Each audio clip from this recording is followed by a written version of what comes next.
everyone rise to read Psalms 100?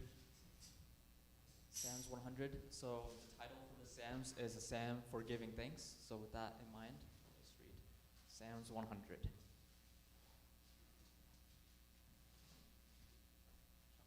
Let's read responsibly. Shout for joy to the Lord, all the earth.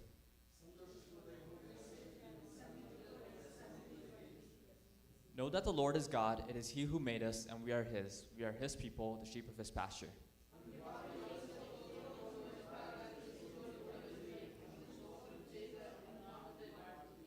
And let us read the last verse together. For the Lord is good, and His love endures forever. His faithfulness continues through all generations. You may all be seated. So today's devotion will be about Thanksgiving, and the portion of the Bible that I wanted to speak from is 1 Chronicles 16, which is titled David's Psalms of Thanks. So the context of 1 Chronicles 16 is that after many years of the Ark of Covenant being lost in battle, it's finally returned to Jerusalem and to its rightful place. So the Ark symbolizes God's presence and favor among His people. So when it comes back, it's a big point of spiritual and national triumph. So after finishing the burnt offerings and peace offerings and distributing food for happiness, worship leaders are appointed. And their roles are clear: to make petition, to give thanks, and to praise the Lord. So David's psalm of thanks is then delivered to Asaph, the leader of worship, and which serves as a model for us. So it raises an important question. What can we learn from David about how he gave thanks, and how can we emulate it in our own lives? So verses 18 through 12 are a call to action to give thanks, to let others know about God's wonderful acts and His holy name. Verse 8 begins, "Oh, give thanks to the Lord, call upon His name, make known His deeds among the peoples."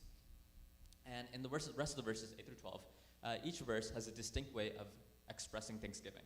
So verse 8 says, "Call on His name."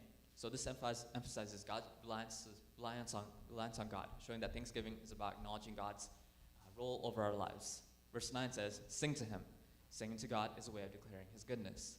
Verse 10 says, "Glory in His holy name." So to glory in God's name is to have pride in who God is.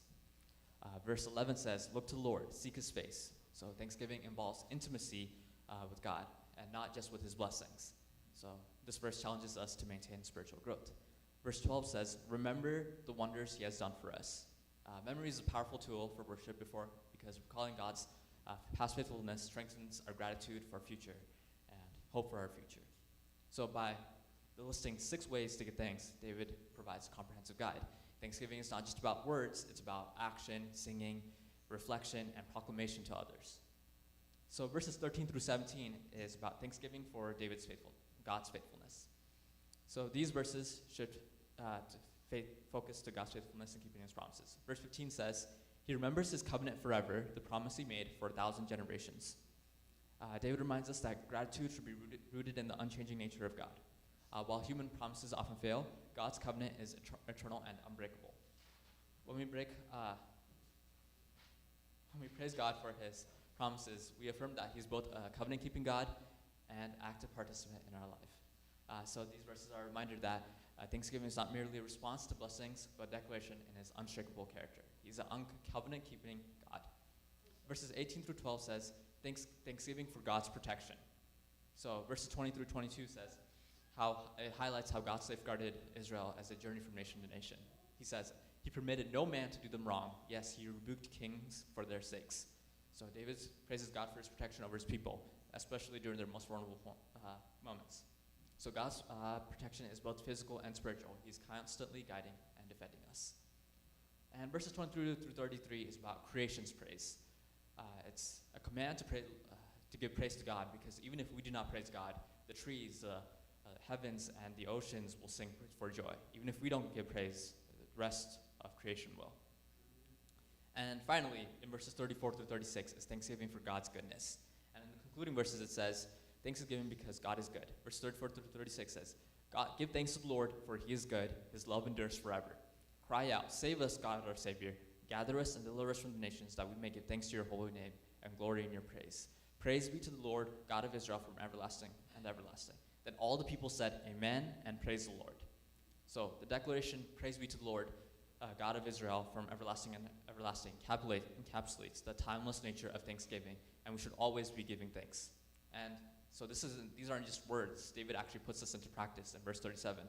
David left Asaph and his associates before the Ark of the Covenant to minister there regularly, according to each day's requirements. So this challenges us to incorporate gratitude in our daily lives.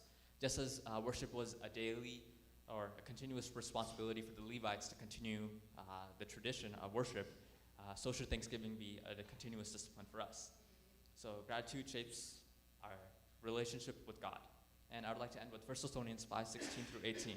Rejoice always, pray continually, and give thanks in all circumstances, for this is God's will for you in Christ Jesus.